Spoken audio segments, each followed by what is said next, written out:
And for you today, we're going to pull up at Isaiah Thomas's crib, talk some LeBron James, and would LeBron James be the same superstar in Isaiah, Magic, Michael, and Larry Bird's era?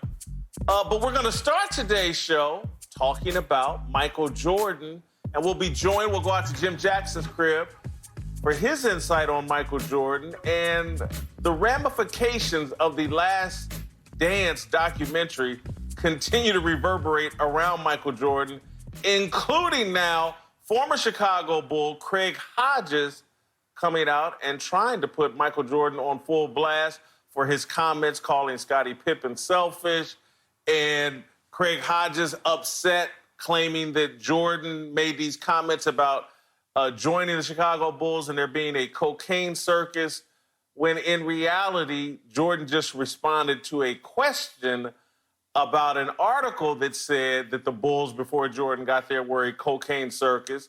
Jordan answered the documentarian's question. Craig Hodges is blaming Michael Jordan for that. Charles Barkley has talked in the past 24, 48 hours about the rift between he and Michael Jordan, how they went from being best friends and brothers to not speaking to each other ever since Charles Barkley was critical of Michael Jordan as the general manager of the Charlotte Bobcats. And last but not least, we've seen Michael Jordan during this documentary talk about his hate for Isaiah Thomas. We've seen in the documentary Michael Jordan talk about living in this bubble, and it leads to the question, would you really want to be like Mike? There was obviously the famous Be Like Mike commercial, and watching this documentary and watching the fallout from this documentary and getting this unique insight into what it was like to be like Mike, I want to ask Marcellus and Jim Jackson, and Marcellus, get us rolling here.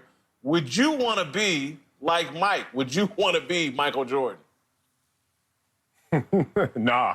I never wanted to be like Mike, even in the heyday. Even when he was popping in the cultural sense and him being an icon at his greatest powers, his greatest heights, I never wanted to be like Mike for many reasons, including probably the core reason of I'm not into doing the identity swap and trading places with someone of this world. Being Marcellus, Wiley's been pretty good to me, just to say that. And when you start thinking about this mental experiment and exercise of swapping with someone else, I hope y'all know y'all have to take the good with the bad. And the flip side of the coin of being like Mike, not so attractive. The gambling obviously is an issue. He went through a divorce. More importantly, what we're talking about right now is the fact that he may have his boys, but he certainly has a long list of ex-boys that I'm not in support of in terms of what this documentary is highlighting. It's highlighting that this is a guy who has this insatiable desire to compete at all costs, and at all costs to all human sacrifice and all human beings in his existence. There are too many people who are sitting there suffering because Michael Jordan was in the quest to do one thing. And that's just not the way I want to get down. I'm more into win-win propositions in terms of how I connect with other people, and it just doesn't seem like Michael Jordan was into that. Kudos to his success and his record. I'm sure he doesn't want to swap places with me either. But if you want to ask me if I want to be like Mike, never did, never will. Interesting you say that, Marcellus, too. And I say this, when you were growing up, who did you kind of idolize from a football perspective? John Elway and Eric Dickerson. And because when you were younger, you didn't really have a clue about who they were personality-wise. You just kind of saw what you saw on that Sunday or in interviews, so that kind of gave you something to admire, right? Yep, their game as well. The game led it. Yep. Right. So you're answering the question now, be like Mike, or never wanted to be like Mike from a basketball player. I'm 49 years old. I can answer that question a lot differently now than I could when I was 15, 16 years old. I grew up in the Michael Jordan era. Come Fly With Me. All the stuff that Michael Jordan was all about, I loved it because there was only certain things I knew about Mike at the time. When I grew up, it was first Dr. J because he had the afro. When I was in the 6th grade, 5th grade, I wanted to be like Dr. J. Then I loved Magic. But Mike was something different at the time. And again, it's not like growing up in this era with LeBron James and Kevin Durant and Steph Curry. You know everything pretty much about them because of social media. Back then, you didn't know. You didn't know some of the intricate details in Michael Jordan's life like you would happen to know now about some of our stars. What I love about the documentary, which I've always known because I had an opportunity to be around the Bulls in those mid-'90s when they were making their championship run, was that Mike wasn't perfect. Mike had his flaws. Mike had, his grudges. Mike had his pettiness, like we all do. It's just now being exposed to this point to a lot of people, especially young people who really don't know the lineage of Michael Jordan. They know highlights, but they don't know the deep details. They don't know back when, the whole China thing came up about Nike in regards to sweatshops and Nike making shoes, and Mike didn't say anything about it at the time. We all talked about Craig Hodges, you did, in regards to going to the White House in '91. When Craig really wanted to talk to George Bush, I think, about some issues in the black community, asked Michael about it. Michael was like, nah, I'm good on that.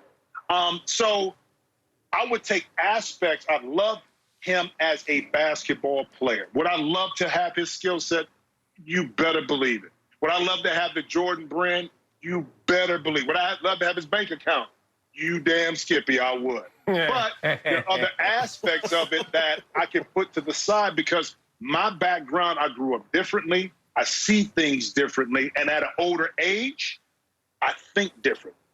So I would like to have some aspects, but like he said, you got to be in my shoes for years to understand what it is to be like You got to take it all, though, Jimmy. You got to take it all. You can't be over here piecemealing it. You asked me the question. Listen, I do want to say this because I covered part of Jim's college career.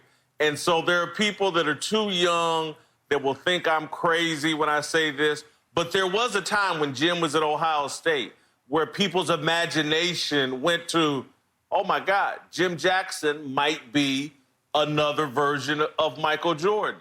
And I say this in all seriousness. Jim had the size. Jim has the looks. He has the whole thing. And as an athlete and as a player, he had a chance to be a great, great NBA player in the mold of a Michael Jordan.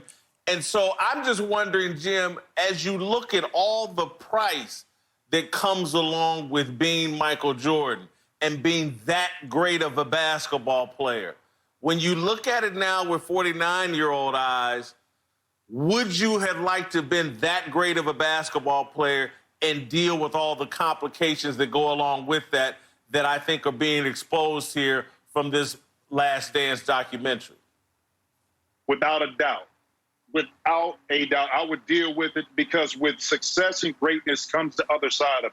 When my son was, 7th, 8th grade year, the seventh or the 8th grade, I told him, being my son it's a catch-22. You can't have the good without the bad. You can't separate the two. So the sooner you figure out how to deal with the adversity, the expectations, the backstabbing, the better off you'll be in life. I would take it in a heartbeat because being at the top of your profession is what we all strive for. And there's, some things that come along with that. And we're not perfect. I'm not perfect. I'm divorced. I messed up. I've done some things in the past, but I've learned along the way through my journey. And I think Mike has also. But to go back to your original point, undoubtedly, I'd love to have his career being probably the greatest to ever step on the court and graces with his talent. Marcellus, let me ask you a similar question in terms of let's keep it to football. If you could have been one of the greatest football players of all time, reached a Lawrence Taylor level, a Tom Brady level, a Peyton Manning, and kind of live in that fishbowl world that the greats of the greats live in, would you have chosen that? Do you think you would have been able to deal with the complications that go along with that?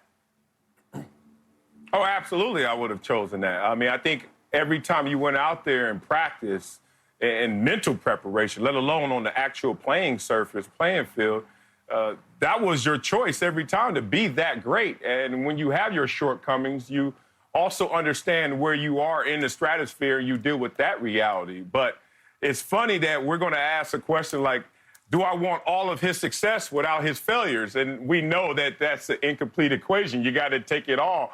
But certainly I would have been able to handle what comes with a higher altitude of success. I desired it.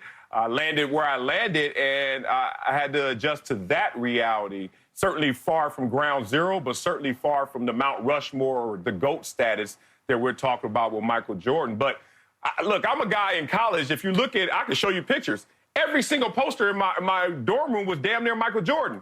Part of it was the consumerism. He was flooding the streets, and everybody thought it was cool to be like Mike, and I thought it was cool to see Mike. But really, I was a beneficiary of Michael Jordan's greatness. 100 pounds ago, I used to get modeling gigs, no lie, in New York City. I got pictures. 100 pounds ago, my little muscles, 6'5", 100 pounds ago again, reminding you that. Bald head, tall, dark. Oh, man.